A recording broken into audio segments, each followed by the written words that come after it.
222.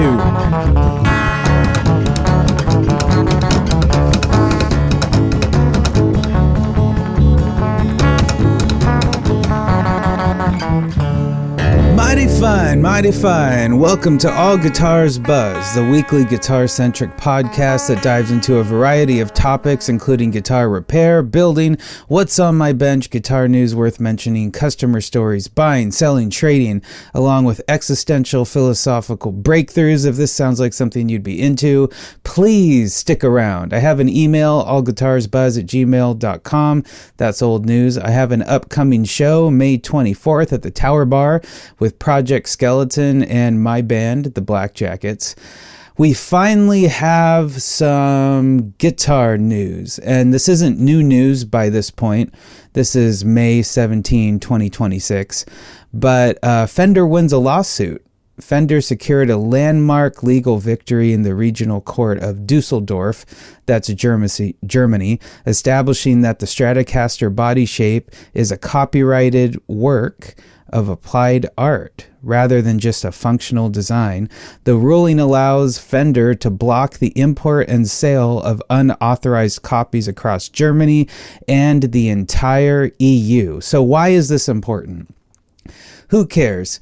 Well, as you may or may not know, companies have built their whole careers around the shape of the Stratocaster and the Telecaster and all the casters. You know, Fender is such a important company in the guitar world, and ironically enough, the Stratocaster shape is so iconic that when you Google or I'm guessing, you know, if you Google the shape of a guitar, an electric guitar, you're going to see the Stratocaster. So Fender has had a hard time in the US proving that that's a unique enough shape to have, copyrighted, and they didn't copyright it to begin with.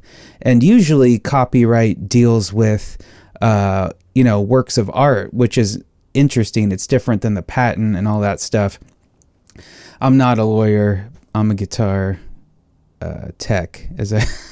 Anyways, so it's interesting to me because it's causing some, I wouldn't say controversy, but some hot takes. You know, some people are going to be like, can you believe Fender is being like Gibson and they're just going to sue their fans and blah, blah, blah, blah, blah. And then you have the other take, which says, you know, it's good that because Fender invented such an iconic shape, it should have it, you know, good. I'm glad that they won that back. And that's kind of where I sit. And that's because I got nothing to lose probably from having that opinion. I haven't built my career around building guitars that are in the Stratocaster shape. I mean, this applies to like Ibanez and ESP and anything that looks like a Stratocaster. And I think the argument has been for a long time that it's not unique enough because of the way the human body is made. You know, you have that belly cut on the back, well, that's to fit your belly. And you have the contour, well, that's to fit your arm because you're strumming and et cetera, yada, yada, yada. So Fender hasn't been able to win that case in the United States, but they won it in Europe. So what does that mean? That means anything that resembles like a Strat is not going to be allowed to be sold anymore. At least I think when we're talking about new guitars, again, you know, I'm just kind of doing a lot of assuming, just a high level gloss over of this whole thing. You could go on YouTube and type in Fender lawsuit Germany and you'll see a bunch of YouTube videos about it.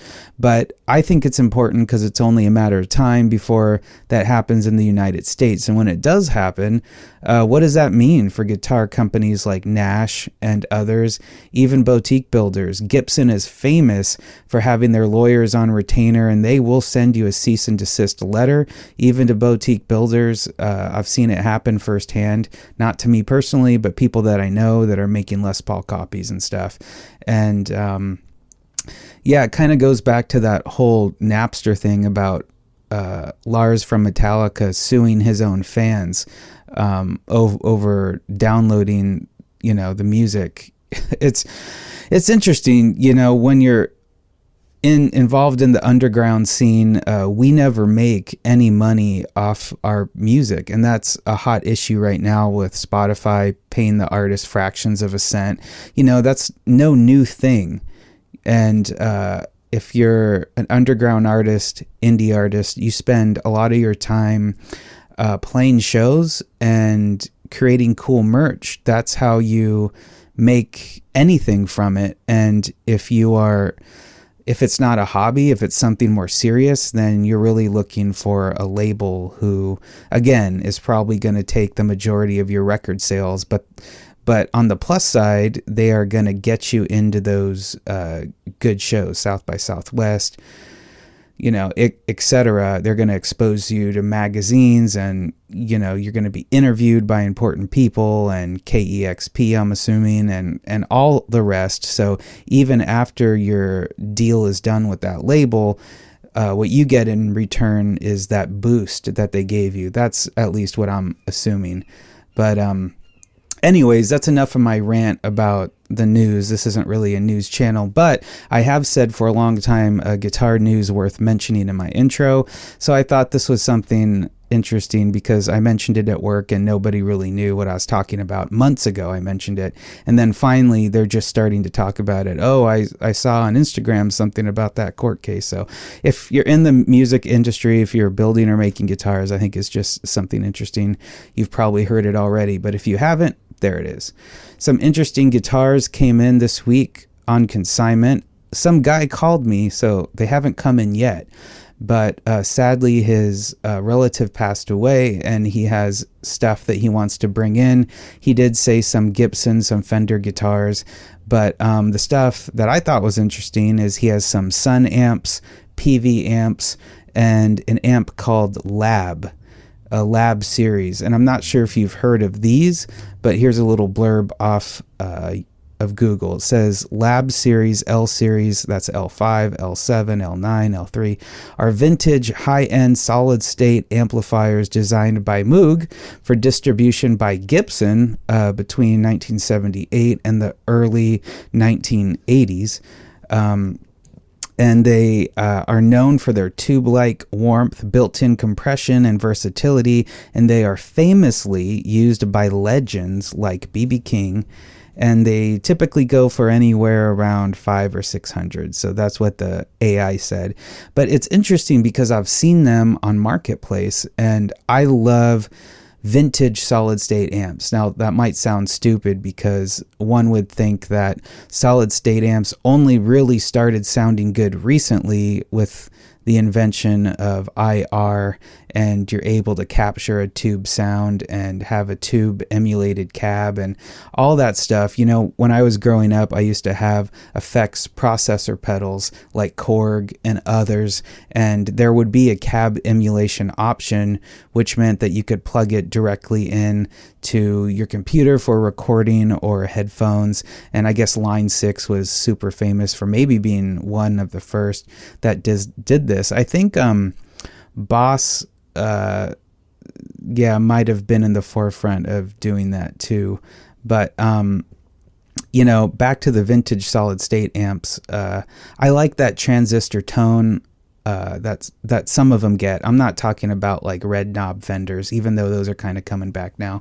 They're always really noisy though. They have like a high frequency buzz happening there. I'm not talking about crate amps, but what I'm talking about is amps like this. They have I've never played one, but I'm just assuming based on the Google AI description that it has a really clean, nice headroom kind of transistor tone. And I've owned a Polytone before, and that was the nicest sounding solid state amp I've ever heard. There are some Rickenbacker solid state amps from the 70s. They sound phenomenal. I collect these amps called Jordan, which was made by some of the guys from Rickenbacker, I think. So anyways, he's going to bring in, apparently, this upcoming week, he's going to bring in a bunch of stuff for consignment. And he did say one interesting thing, though. He said he called somebody else before us, and that person was interested in all the guitars. So I don't know why he would go with someone else first. I think people that haven't heard of our shop, they don't really know, but we should be probably your first phone call. There's probably 3 places around town that you should call too, but we do well with consignment, and I was explaining to him that the market is kind of soft, and the guy he goes to first might lowball him. That's what I'm assuming is going to happen, and we just want to be fair. We take a small percentage for selling your item, but we got to deal with all those, all the questions and tire kickers and all that stuff.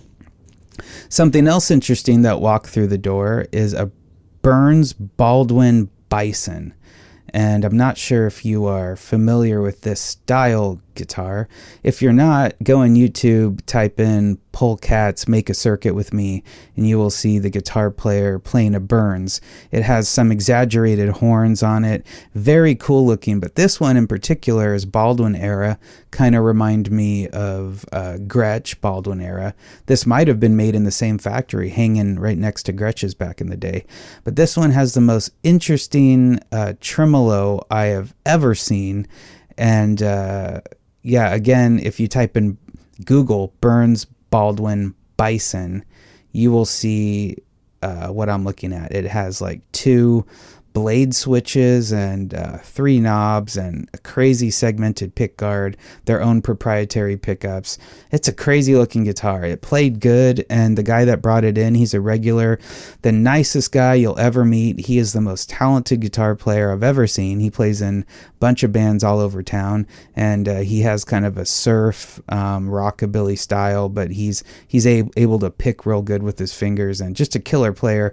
And he buys a lot of these guitars on a Japanese third-party auction site. So the third-party site kind of translates the eBay of Japan. I don't know what it's called, but anyways, they kind of do the dance for you, so you don't have to deal with all the translation, and you kind of know what you're getting into. Anyways, so he buys a lot of stuff off that auction website and then refrets it, fixes it up, and then plays it a little bit, and then he brings it into our shop on consignment. So when you see me post a short and it's of a Teisco or a Gaiatone or a cool, more often than not, he brought it in.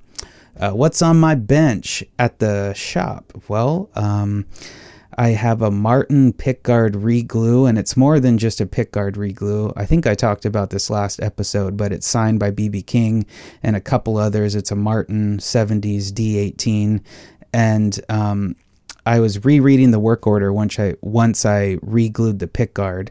It has double pickguards, by the way. The one that started peeling was in the standard spot, and for a second I thought, was this guitar left-handed originally? That's why it has a pickguard on the other side. And so I instantly turned the neck around to see if it had dots on the other side, and it didn't. So sometimes people just add that second guard. It looks cool. And this person, it's starting to have the Willie effect of the wood being worn in some places. So this person really needed it because he's a hard strummer, it seems like.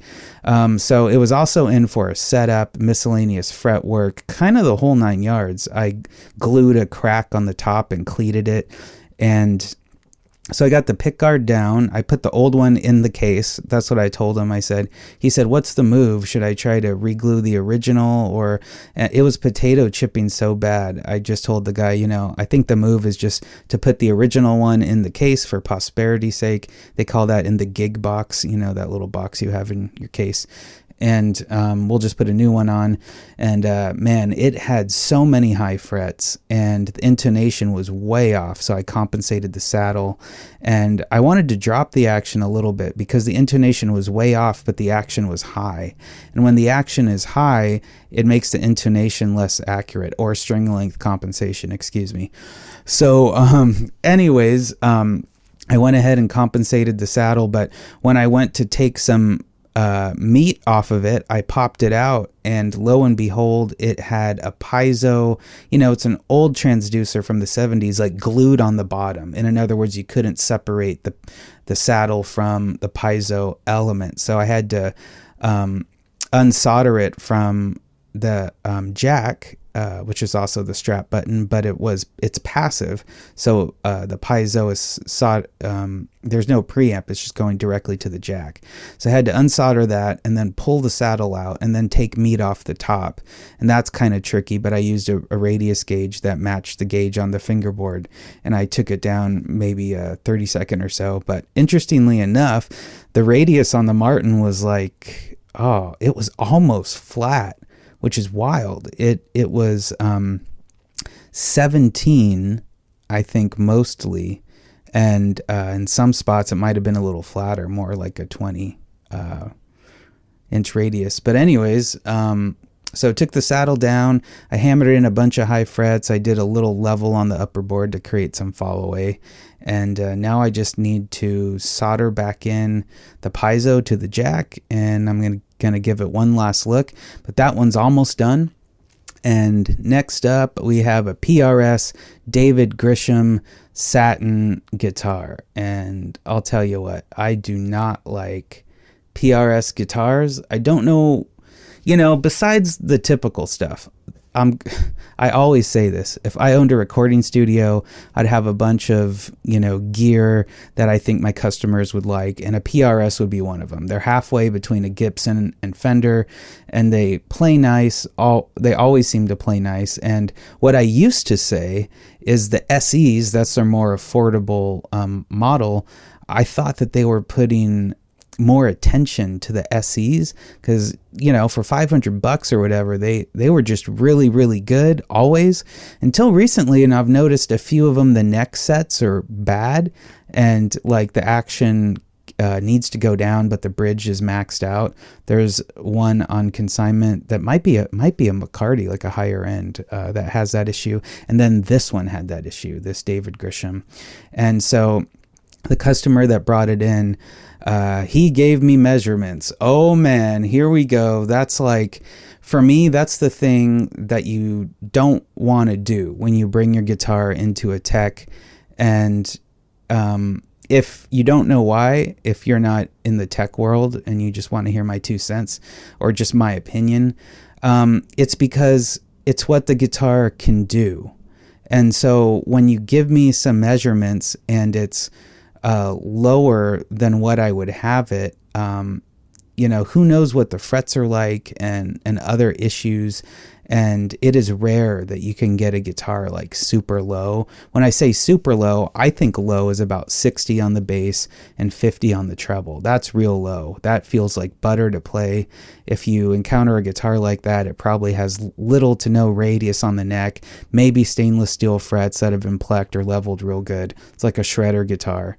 And maybe you can even get away with 9s on that, and it's bending like butter. And some guitars are just like that. And when I do encounter those, I always take note of like what's happening here. Why can it get so low? But anyway, but this guy wasn't he said he gave it to me in 64ths, and so 5 64ths on the bass and 4 64ths on the treble, and he wants the intonation checked. That's what he told me. So the conversion comes out to 0.078 on the bass and 0.062 on the treble. Now, I'm just going to round 7/8 up to 80 and 6/2 down to 60. So he wants 80 to 60 thousandths.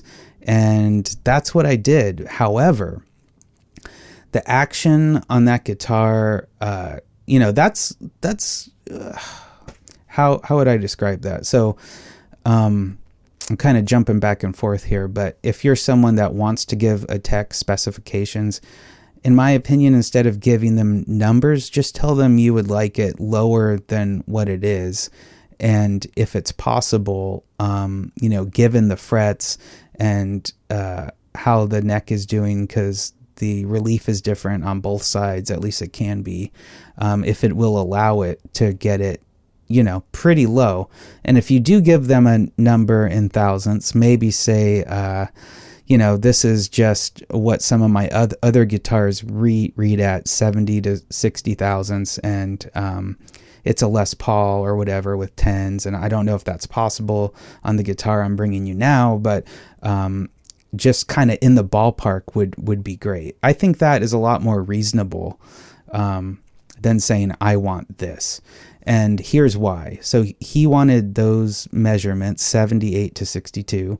And the action needed to come down, but the high E saddle was down as far as it can go, and it's a set neck.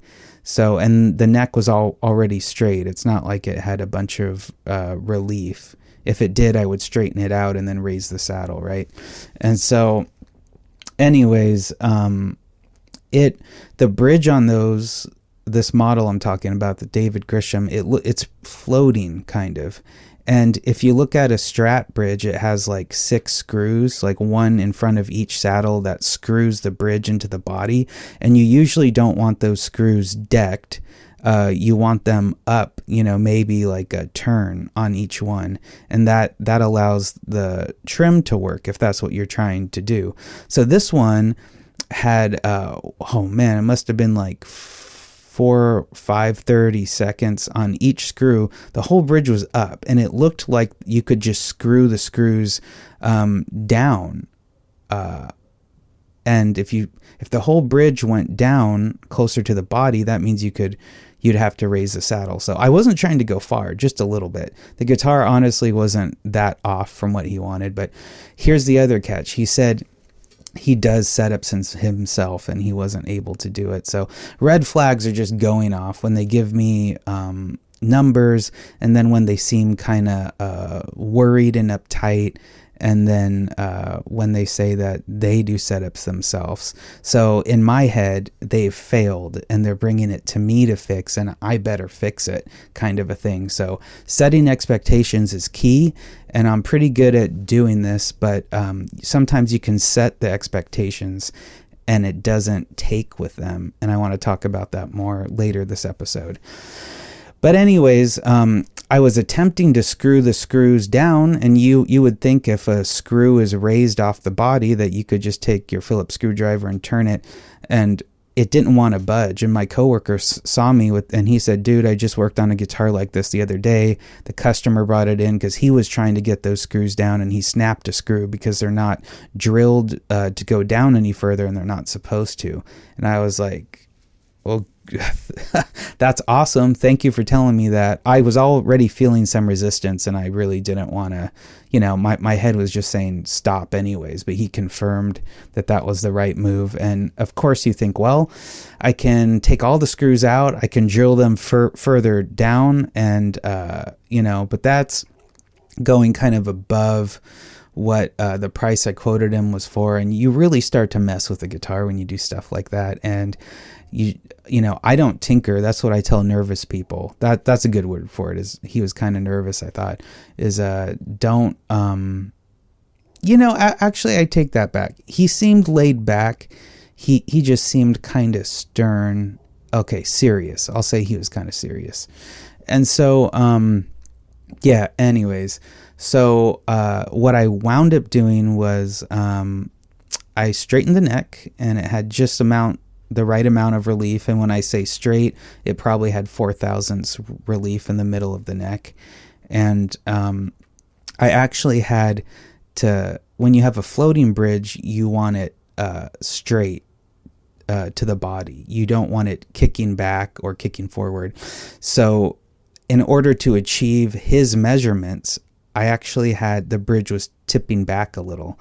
That, it's hard to imagine because on a Strat, it can't tip back. If you want it floating, it's kicked up a little bit. People usually want to be able to bend the bar back like a half step. That's usually the thing if they indicate that they want it floating. But this one was so high off the body, again, it was like 4 or 5, 30 seconds, that I could kick it back, actually.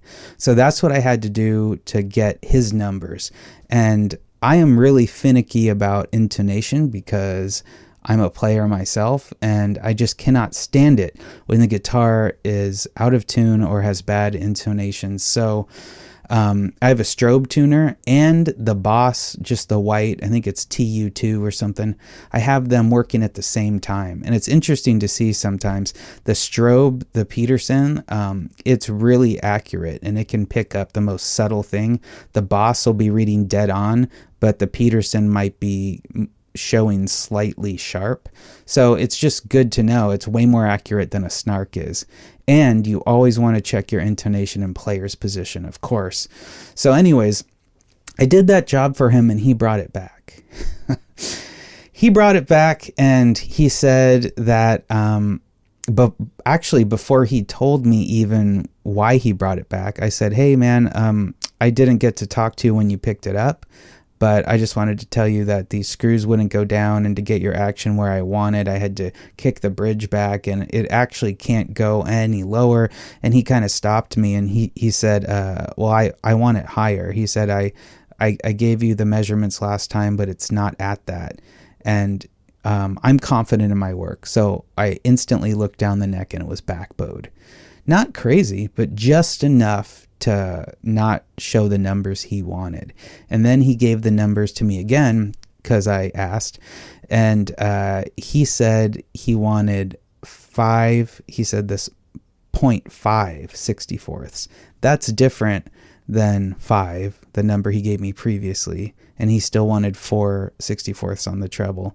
So, you know, when you're talking about like a 0.5, I forget because I don't have the conversion in front of me, but it's not like not, I'm going to say even number, but you know, we kind of deal in tens of thousands, 10,000s, 20,000s, 30,000s. And yeah, I'll do a half every now and then. Maybe it's 80.5 thousandths, and you're looking at the StewMax string action gauge, and it's just, you're just using your eyes, right? And yes, some people have a digital gauge, but I actually have a digital gauge too. But anyways, so that number, the 5.5 64ths, was kind of a weird number in thousands, but so I did the best I could on that. It probably read more like 80 thousandths to 60. And then, yes, the intonation was just slightly off. And, you know, I couldn't help but to think, since he told me that he does setups himself and he couldn't do it on this one, of course someone that does setups would get in there, right, and look at my work and analyze it and start to change stuff. So that's something that I don't like to do, that I really haven't had to enforce this with anybody, but in my mind, we offer a 30-day warranty on the labor. You void the warranty if you undo what I did, because I spent like a few hours, and then sometimes I'll let it hang and check it the next day to see if it took. I spend a lot of time trying to get, things right based on what I know as a tech. And then if someone undoes all that, all those hours you spend is gone. But fortunately though, I put the neck back where it needed to be, and it started to measure out just perfect anyways. But I did tweak a few things, and I'm always super nice. I told them, hey, this is covered under warranty, don't worry about it. I'll fix it. So I did it before I left on Saturday. We're closed Sunday. I'm off Monday. So by the time I get in on Tuesday, I think he should have picked it up, and hopefully all is good there. I did a lefty white Telecaster. I posted it on my YouTube shorts on my channel, and that had a pickup swap. And this was an interesting pickup swap. They were Sir Telecaster pickups, and Sir is known for, takes on Fenders, but usually stainless steel frets that are polished real nice, and the action's real low. And I might put them in the same ballpark as PRS, kind of. There are new kids on the block, but they usually have an higher end clientele, and they're really nice guitars. Not something that I would play, this rockabilly guy, but anyways, I work on a lot of them, so I know that they're nice. And honestly, I think their pickups have always sounded good. So these were Sir Telecaster pickups, and he said that he was looking to put some new pickups in his Fender, and his buddy recommended these. And so I was skeptical. I'm like, this isn't really the thing I'm used to putting in. I'm used to putting in Duncans or Lawlers, or whatever. And so I put them in. They were freaking amazing. They were clear. They were well balanced. So my rec is if you kind of have a wild hair and you want to try something that's not as typical, I think Sir Telecaster pickups are a good option. And the same owner as that one had a Lefty Martin Triple O. He wanted me to drop the action. And he said, I believe, he said he doesn't mind a little buzzing. He likes his action low. I think we bonded over that. I said, yeah, me too. Okay, cool. And he said when he capos, he wanted a similar action. So I actually capoed it on the first fret, read the action, which was, about 10 thousandths different than without the capo, which really means the nut is probably right where it needs to be. But anyways, I got the action down lower than what I would put it at, but it could take it, and he loved it. So that guy loved both guitars I did for him. I did a Martin custom, and when you see a Martin custom, this is for a different customer, more often than not, it's a Guitar Center Martin. So Guitar Center did their own run of Martins for years, and when you look inside there at the block, they just say custom. So that's how you know. Sometimes they're three-piece back, so it's also how you know. But this one had a big crack on the right above the sound hole, and it was pretty big and was caving in. And he wanted that and a new battery and a strap button and a setup. So I glued that crack really good. You do all the standard stuff, but sometimes I don't know if I'm preaching to the choir or if you're not a tech, this stuff is interesting. But I have these little suction cups, and you get glue. Some people water down the glue. I don't unless I have to. And by water down, I usually just mean that usually just means like a drop. But anyways, you put the glue on the crack, and you kind of do a capillary action where you press on the crack and it works it in. But then you get the suction cup and you put it over the crack, and you really work that glue in there. So I did that, and then I got a piece of plexiglass and a caul, and when you clamp it, you want to clamp it flat. That's the key, is you want, because it's kind of caved in, and so you want to get the surface or the top flat again. Then I achieved that. So once I did that, I went ahead and put some cleats, did some cleats on in there, I think 2 rosewood cleats, and I'll tell you what, after I really polished it up, you could hardly see that crack. And yeah, it's just a structural repair. Our shop doesn't do finish work. I think a few shops do. If they do, they usually send it out. It's kind of expensive. But anyways, so I did the other stuff on the tag, and this might kind of cross with my customer story section. But anyways, when he dropped it off with his wife, and he picked it up with his wife too. And when I opened the case, I said, hey, what do you think? I was proud of my work. It looked good. You could hardly see it. And I don't know if it was his wife or him, but they instantly pointed to it, like they spotted it, like they saw it. There it is. And they said, I could see the crack. And I said, the repair was structural, so that's what I did. But given that, I put some cleats in it, and it looks 80% better than when you brought it in. And then he said, did you change the battery? And I was like, yeah, that was on the work order. I changed the battery. And then he looked at the side of the guitar by the heel, like when you're in the playing position and you just look down, and he said, where's the strap button? And I said, it's there. I said, it's on the heel. I said, you really wouldn't want to put the button there because there's no structure there. He said, oh. And I told him, and my coworker was there right next to me. And I said, don't worry. I said, everything we spoke about on the tag, I did. And I said, we don't do finish work. I said, this was just a structural repair. And he goes, oh, okay. And then I kind of, walked back to my bench. And then I was telling my coworker rang them up, and I said after they had left, I said, man, can you believe they were both just kind of chomping at the bit to I feel like they were rooting for me to fail there on the repair. At least that's how I felt. They were pointing out all these little things that I had done, but in a very I don't know, it didn't feel comfortable kind of a way. And he said, oh, well, they said thank you. And I'm like, okay, well, they didn't tell me thank you. They seemed kind of, I don't know, it's frustrating because, especially when you're very passionate about your work and you're proud of your work. And sometimes you expect the customer to share that enthusiasm, but, sometimes they don't.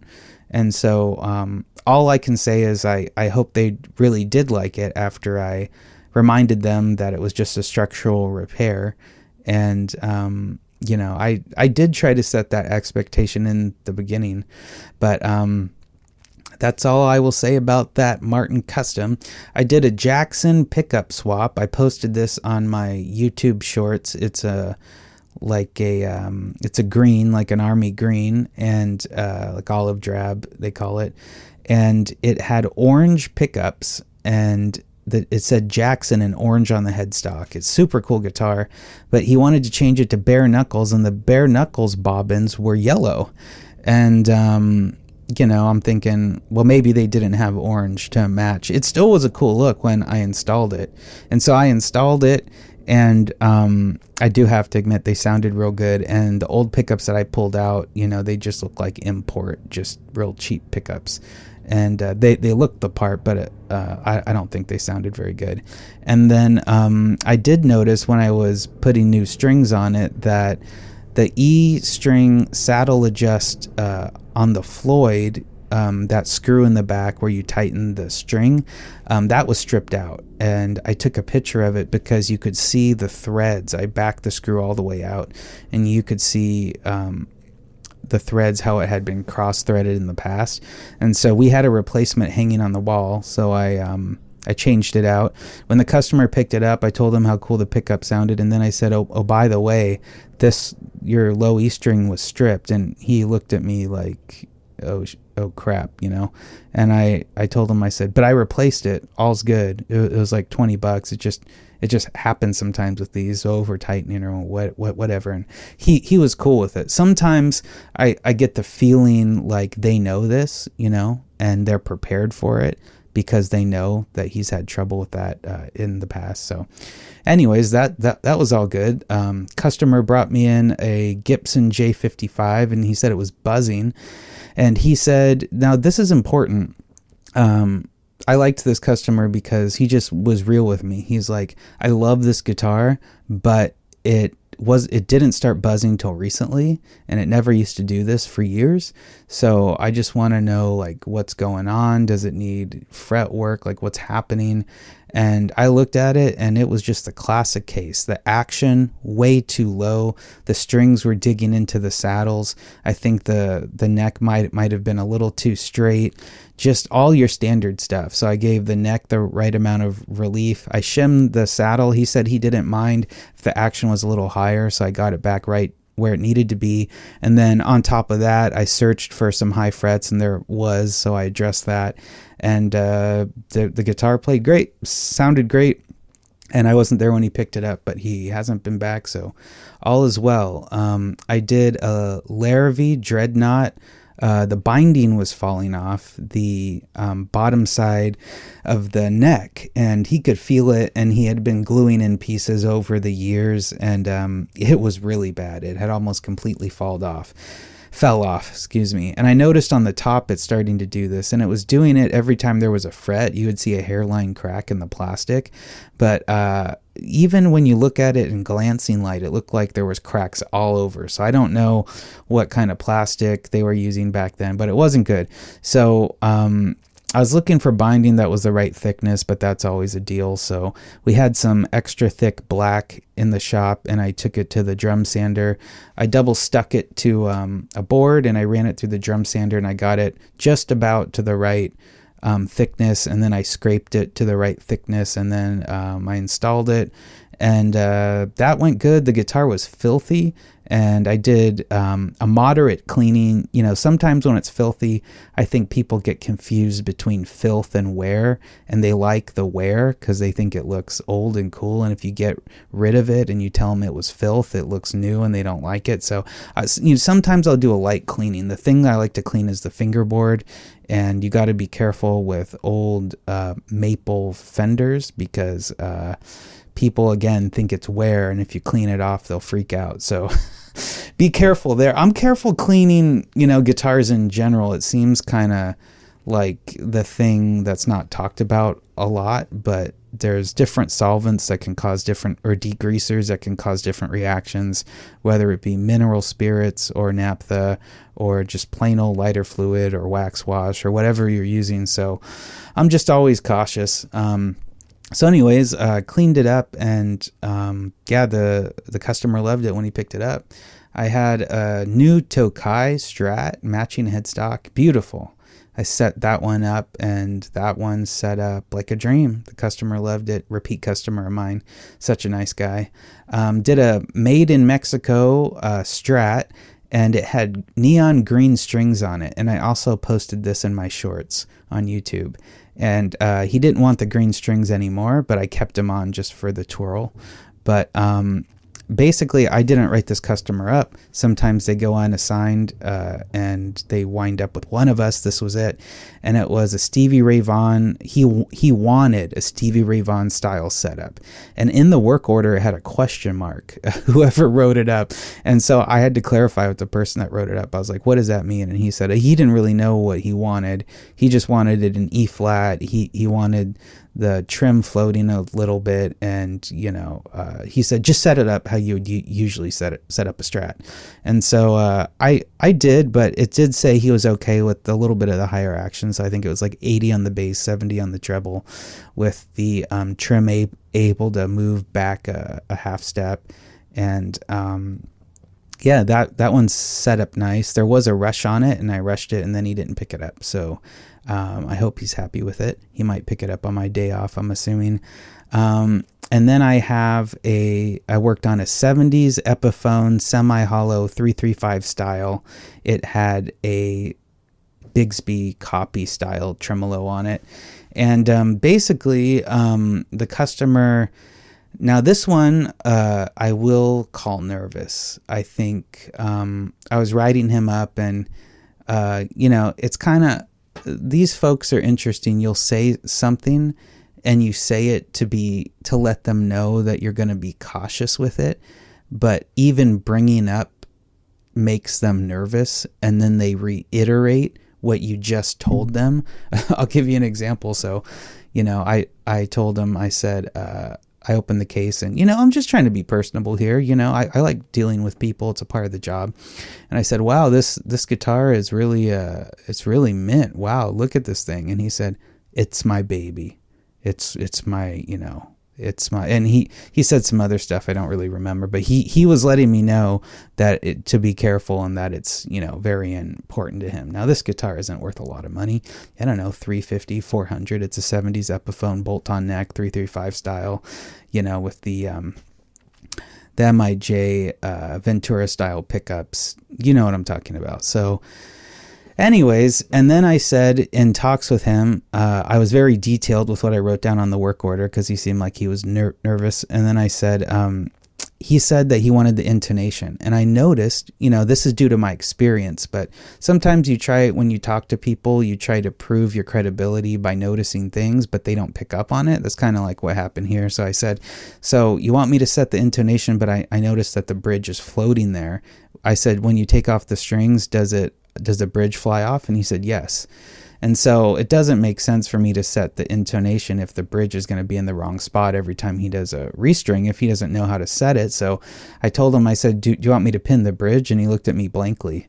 And I told him, I said, back in the old days, what pinning meant is they meant that they would drill holes and put pins in there. And he looked at me like, oh my God.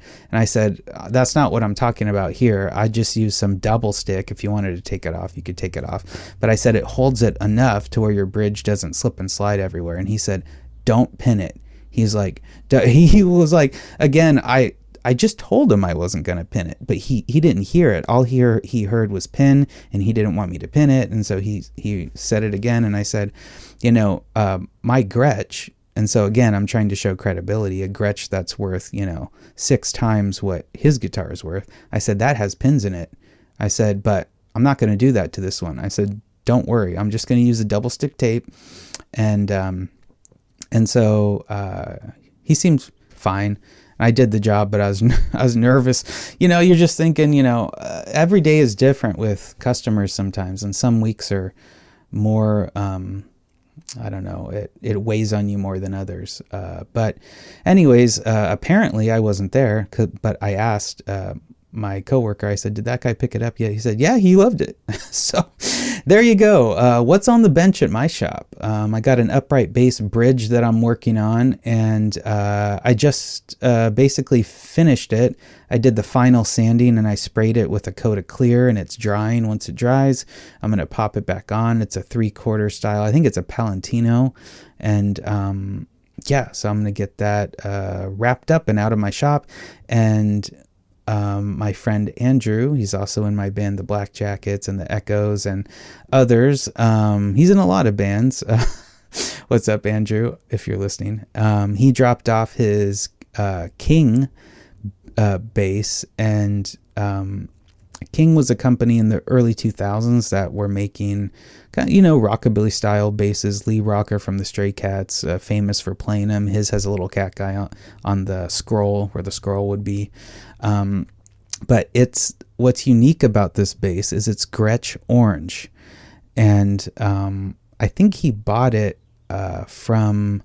It might have been from the people at Gretsch, perhaps. Maybe it was shown at the displays with Gretsch. I think that's the story. Sorry, Andrew, if I'm messing it up. But anyways, Andrew likes me to put in 2 sound posts in some of his basses. He's got quite a few basses, but basically you would think, why do you need a second sound post? Well, if you've ever seen upright bass players play in a rock environment, they often are squeezing the bass in between their legs because it puts more tension on the top and it reduces feedback. And that's something you're always fighting live. So by putting 2 sound posts in there, it dampens the sound. Doesn't sound that good acoustic, but it won't feed back. And this is his live bass that he really cranks. And so I did put another sound post in there, but he changed string gauges and it fell out. So I'm going to have to do that for him. So I got that one in my shop. And let's see, I'm working on the ESP coronet style body that has the telly load out. I've been working on that. I've got several coats of black on there, and I'm getting ready for the weather to be better before I move to the clear. And I also set up, Andrew, I should have talked about this when I was talking about your bass, but your White Falcon. I set that up, and interesting, what I had in stock at my shop for strings were, they're called Pro Steel by Diodario, and they feel a little different than regular strings, but their claim to fame is they're supposed to be super bright. And so I put those on there, and I gave it a good shine, and I checked everything, the neck, the bridge. I shined up the chrome real nice, and that guitar has had a headstock break that I previously fixed. And if you didn't know this, if you're into Gretsch, but people that are into Gretsch, not everybody has a White Falcon, but kind of like the Cadillac of Gretsch. But those guitars are acceptable.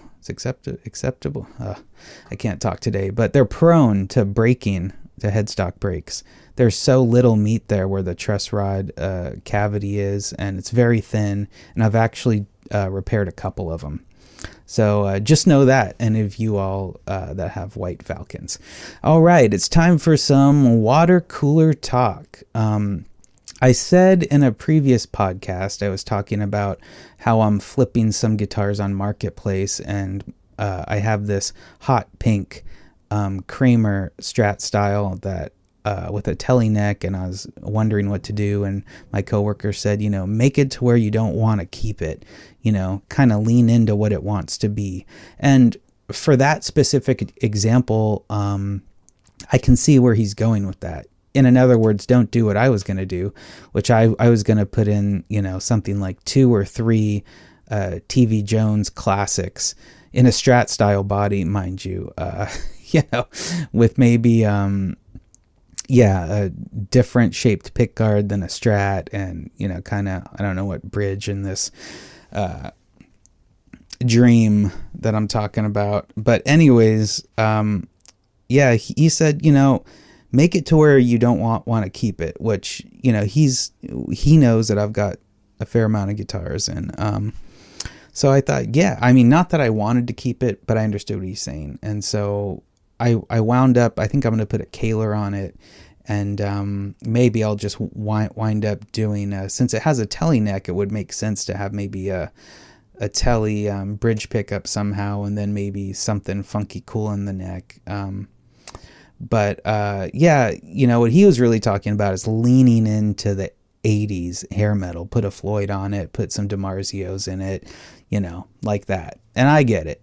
But I want to revisit this topic because I think I want to pivot from flipping that pink Kramer to making guitars. If you're trying to make guitars, I think in that case, it's really important to make guitars that are in your wheelhouse and your liking, because the people that you're making these guitars for, and plus if you like them, you're gonna be passionate about it, and you're gonna build it in.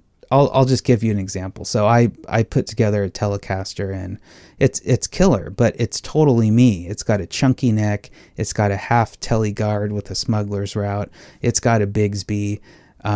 It's got everything that I would want on it. And funny enough, it's for sale at my shop right now. And this guy came in the other day, and he was finger picking like Chet Atkins, doing some rockabilly stuff, even some jazzy stuff and bluesy stuff. He was just ripping on it for about 20 minutes. And then when he was done, I said, "You like that one?" He said, "Yeah, I really like this guitar." And I hope he comes back and buys it. But that's exactly who I built it for. That's my wheelhouse. That's what I'm passionate about, is playing like that, and that's the guy came in that picked it up that started playing like that. So I don't know, I don't want to spend too much time on this topic, but I think if you're building a guitar from scratch, there is something about being true to yourself and making it how you make it. And of course there's caveats to that. If you have a very obscure style that no one would want to buy, maybe you should rethink that. But and of course you want to make guitars that are, versatile for other people. You don't want to stray way out of any lane that anybody would be in. But I don't know. I think that's an interesting conversation. For the parts caster, when you're making with parts that you have on hand and you're wondering what parts can I put together in a group and make into something, I get the, lean into what's already there kind of a thing. Okay, this water cooler pointer is going to roll right into customer stories, but basically I have a question. If somebody calls you a luthier, and I've talked about this in a past podcast, do they have the right to take it away? That's interesting, right? So if somebody, let's say you don't call yourself a luthier, but somebody else does, maybe not that same person, but a different person maybe could say, you don't know what you're talking about. So I'm not going to go a lot into this because this isn't my story and I heard it secondhand. Actually, I heard half of the story firsthand and I've already talked about it. But there was a classical guy and he came in and he wanted his action lowered, and he told us how I think I called him the know-it-all guy, or maybe that's a different. Anyways, he told us that he wanted to remove material on the fingerboard in order to make the action lower. And we all told him that wouldn't work. And then one of my co-workers went up to him and tried to talk sense into him, but we wound up taking the job in anyway. And all of us that work there really didn't want to, but this one guy with whom I work with thought he could do what the customer asked. And I will say the customer was insistent. So when I pried more when the customer was gone, they said, well, yeah, he wanted to take off material and, about the, 8th fret, the first 8 frets of the board, like half of the neck he wanted down, about 3/4 of an inch, and then you would taper the fingerboard so you couldn't feel it. And then he said he would drop the nut. And then it made a little more sense to me, but it would only work if the neck cant was good, and this neck cant on this classical was just messed up. So I think in the end it was a little lower, but it wasn't what the customer wanted. And I wasn't here for this. This is a part I heard secondhand. But the customer came in and basically when it was presented to him, not by the person that worked on it and said he could do it, but by another one of my coworkers, the guy freaked out and said, you know, not only that, apparently there was a guy playing banjo and the customer told the banjo player to quit playing. I mean, this guy was like unhinged. And then he said he wasn't happy. This isn't what he wanted. And, you know, then we tried to tell him that, you know, we tried to set that expectation that that's not really how you get. And the customer interrupted and he just went off and called my coworker, I think, an idiot, and he doesn't know what he's talking about, and blah, blah, blah, blah, blah, blah. And then we said, you know, that you don't have to pay for it. You know, just basically we just want him gone, I think. And he insisted on paying for it. Man, so that is just, that's a wild story. That kind of dives into, you know, setting customers' expectations, and you try to do it and it doesn't work. Just like with the Martin couple that instantly pointed at the crack that I fixed. So, you know, what do? You try to set the expectations with somebody, but it doesn't take. I kind of want to hear from you guys on this. You could email me at allguitarbuzz@gmail.com. What do you do? I can say, do I want those people as customers? You know, personally, no, not really. I don't want to do that work. And so, and the sad part is you only really know at the end of the job whether or not you did a good enough job of setting the expectations. But like I said, you can do a good job setting the expectations, but I think the good verbiage here is it doesn't take with them. So especially when you had the husband and wife couple, kind of 2-on-1 type deal. And so, yeah, that's something else I've had happen in the past, where you have two people and they're ganging up on you, and they eventually say you don't know what you're talking about. That's happened a couple times. Not to me, maybe once to me, but I try to avoid those situations just by the way I talk. I say maybe and most likely, and we'll try to get it better.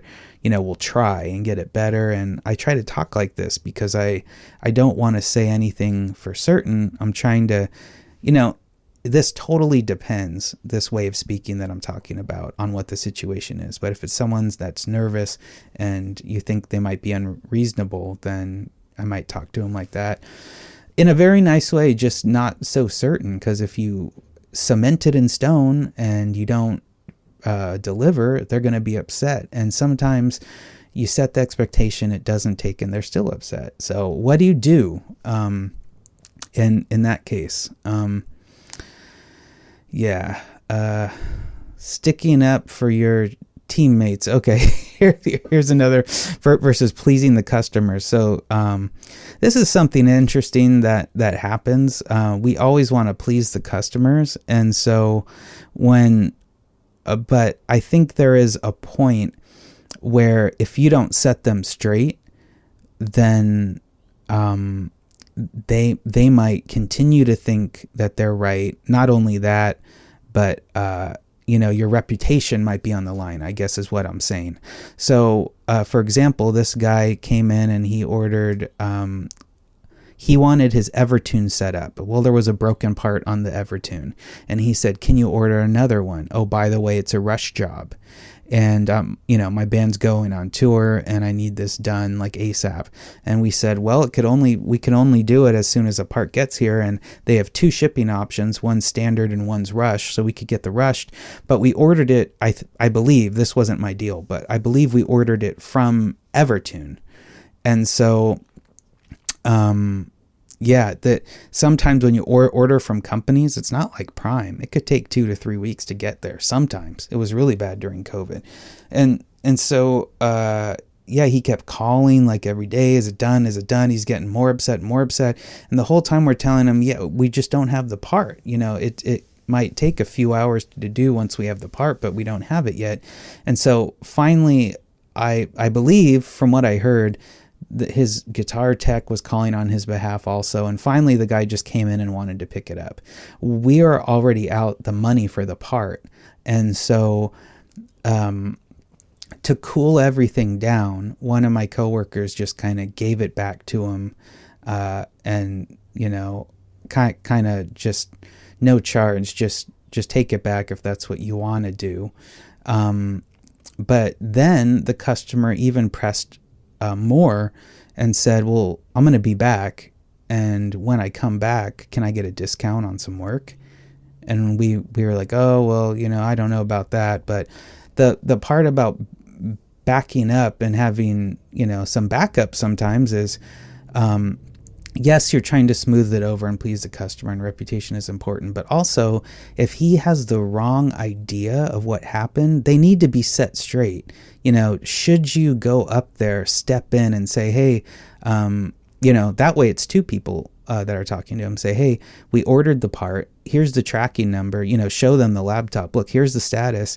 You know, we fronted money for you, and you're going to need to pay us for this part. You know, you could take that guitar anywhere to try to get fixed, and it's going to be the same wait time. The reality is that part is almost here. You're going to need it either way, whether we fix it or someone else. So, and you need to know that it's not our fault. We were in your corner. We're the one that realized that it's broken. Maybe you broke it when you're trying to set it up, but didn't know how. I mean, the Evertune is really complex. We only get like one a year to work on, and they're just a pain. And so, yeah, anyways, I think when I said sticking up for your teammates versus pleasing customers, I think what I really mean is the camaraderie of you know, two people stepping in. Maybe I'm talking more like good cop, bad cop, you know, one person saying, you know, here's the guitar, you know, I'm sorry it didn't work out. Then the other guy, you know, going, but, you know, you are going to have to pay for the part. And then he's going to say, you know, but you didn't do anything. And said, yeah, but we took time and we ordered the part and we communicated with the company and we fronted the money. And here's the tracking. You could see it's in transit. You could see the date I order it. Here's our text message thread or call log. You could see when we called you and had this conversation. I mean, because these people, sometimes I think people can get so upset that facts are just blurred. So I think it's good to keep the customer happy, but I think it's also good to set them straight, and it's good to have teammates kind of backing you up in that front. And yeah, shoot, man, I've been talking for like an hour. I guess I've had a lot to say here. I've just gotten into these Waterloo sparkling waters, and I think I like the strawberry best. It's completely changing the topic there. But anyways, I'm gonna go ahead and wrap this up. I am working on a YouTube video about a Gretsch Corvette that I completely refretted and did a lot of work to, new pickups, etc. Shortly thereafter, I noticed it was on Marketplace for sale. I'm not sure if it sold. I think the customer ultimately wasn't happy with the Burns trim. I don't think it was staying in tune for him. But anyways, I'm working on that video of the Gretsch Corvette. And if you want to link with me on Instagram, it's Kenneth_Hillington. If you want to check out my YouTube channel, I really hope that you will. It's at Hillington Guitars. That's plural, guitars with an S. At Hillington Guitars. And if you want to contact me, allguitarsbuzz@gmail.com. And thank you all for listening, and I will see you in the next one. Later.